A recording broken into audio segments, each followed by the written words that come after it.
Another cleanup on aisle Biden. The White House forced to correct President Biden on their official transcript of his speech to the NAACP. Not once, not twice, but 9 times. The White House crossing out more of Biden's screw-ups than when Dana had to proofread my last book. Kind of amazing, given that the speech was given on the teleprompter and not off the cuff. And when I was vice president, things were kind of bad during the pandemic. I'm humbled to receive this organization. It truly inspires me, saving millions of families $800,000 in premium, $8,000 a year in premium. We're cracking down on corporate landlords who keep rents down. The mortality rate for black moms who have nearly 3 times more likely to die. He calls the erectionists who stormed Capitol Hill patriots. Donald Trump has said if he loses again in November, there will be, quote, bloodshed. The NAACP spirit endures. So it's no wonder that the big liberal pundits continue to have buyer's remorse, that they're stuck with senile Joe. The age issue is suffocating him.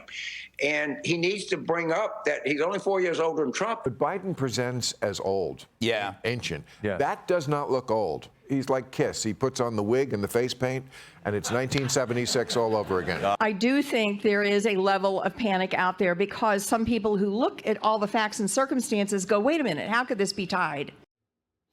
A level of panic, Dana. Yep. Well, but here's the thing. I don't understand why people on the Trump side seem to be concerned about the debate for Trump. I mean, that was Biden on a teleprompter. And I know that you can muster up some energy for a 90-minute debate, but I think that this shows that President Trump is going to basically be able to sit there and say, no, sir, please finish your thought. Like, we'll wait, okay, and just let the silence hang there. I would say this. Who cares what Claire McCaskill thinks, right? Let's talk about some of the graduates from Morehouse College. This was from Politico's West Wing Playbook, and they went and interviewed several of the people there. Reginald Wayne Sharp, he said, this is Jeremy Mensa. He's a 2024 Morehouse graduate. He said, I didn't feel connected to it. Biden's speech didn't move me at all. It was very much so a campaign speech, like, oh, I did this for the black community. Here you have Carrie Singleton, another 24 grad. He says he was impressed by the direct approach. Then this guy, Isaiah Waite, said he went on for a little bit. It was kind of a rant. I didn't know what he was talking about for a while. No one really clapped when Biden was talking. I honestly think it was a lot like, you're our cool president. We're here for Morehouse, but we don't really support what you're doing. It goes on. The point of this one is the worry from the White House, the panic Claire McCaskill is talking about, is apathy. And for voters not being enthusiastic, especially if you have some voters, like young black men who are not enthusiastic and they're not excited. Like, I'm not saying that President Trump has them in the bag. I'm saying that Biden is losing them and they know it. And the media is really taking it easy on old Joe, Greg. I mean, if Donald Trump went to the NAACP and called it the NAACC, that would have been headline news everywhere. Yeah, I mean, he called this guy, apparently to him, January 6th is a big deal. He calls it June 6th. He calls it July 6th. And then he calls them erectionists, which is ironic given that he's the stiff. I mean, he is so bad that they think it's actually AI. You know, I mean, it's funny, we make jokes, but he's in bad shape.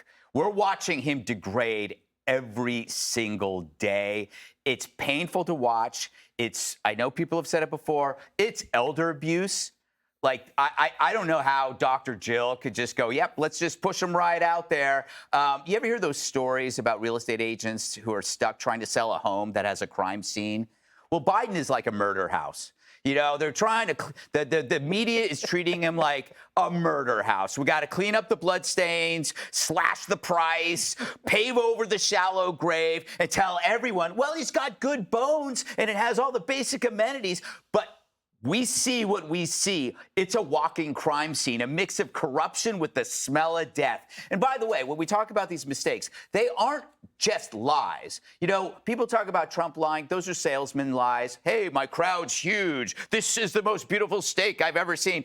Biden's comments are pathological, divisive, and degenerative, right? They're either about his past, fuel his ego, or they're meant to strike fear among a group of people against another group of people.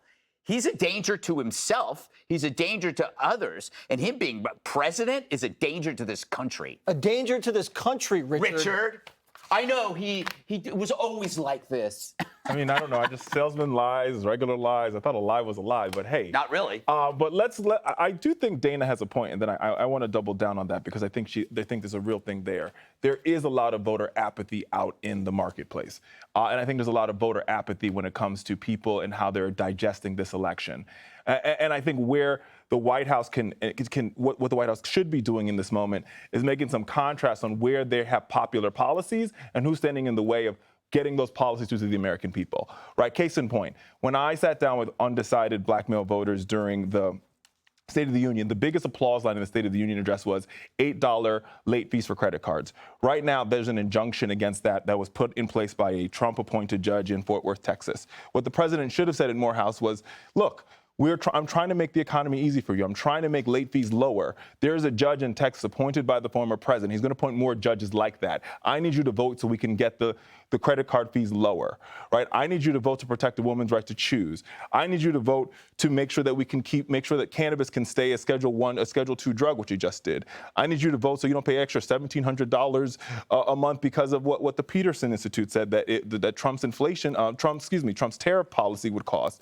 He needs to make a clear contrast between him and Trump's policies, and also make it real for the folks that he needs them to vote. That he needs to vote for him. Case in point, like I said, I think where the biggest piece is the issues that are affecting these graduates, the issues that are affecting working families, and making it very clear that, hey, listen, I see these issues, I care about these issues, and that's what I'm going to run on, and this is how I'm going to make your life better. And I don't think you need a teleprompter for that. I think you just need to be very real with people and have a real conversation with them. And what you find with President Biden, I've been in rooms with him, when he's one-on-one with you, when he's in small spaces, he's very good at that, and it's better than when he's on a teleprompter. He needs a brain, and it's gone. He does have a brain, Greg. No. He wouldn't have been president of the United States. Well, brains come and go, and his is gone. Judge Janine, does he have a brain, yes or no? You have 30 seconds. The guy doesn't have a brain. He doesn't have half a brain, okay? I think the sad part is I have here the authoritative list of lies Joe Biden has told as president from the Federalist, 371 and counting. It is at least 3 inches thick. Now, I'm not going to waste a lot of time other than to tell you that this guy was a plagiarist. He had to drop out of a presidential election because he doesn't have an original thought in his mind. He can't read what's on a teleprompter. But just give me a second. Biden claims he got involved in politics because of civil rights. Then Biden claims he got involved in politics to prevent the war in Vietnam. And this is in the first few pages. Biden claims he's the first in his family to attend college. But if you recall, his grandfather played All-American football in college. Biden claims that making college free won't cost the taxpayers, all right?